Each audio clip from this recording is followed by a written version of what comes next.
আসসালামু আলাইকুম। আমরা যে জায়গাটায় এসেছি বালাগঞ্জ একটা গ্রাম। এই যে এখানে একটা হাওর দেখা যাচ্ছে।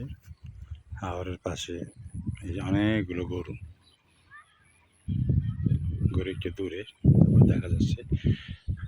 গরু ঘাস খাচ্ছে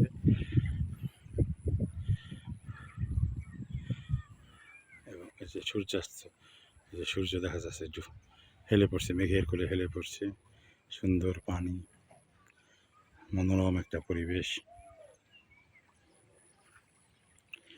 এবং এদিকে দেখা যাচ্ছে ধান কাটা হয়ে গেছে।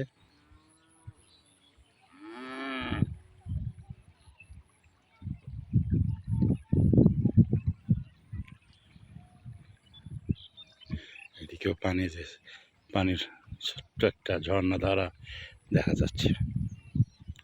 সুন্দর একটি মনোরম পরিবেশ, সুন্দর বাতাস বইছে। সবাইকে ধন্যবাদ। আশা করি আপনারা উপভোগ করেছেন। আসসালামু আলাইকুম।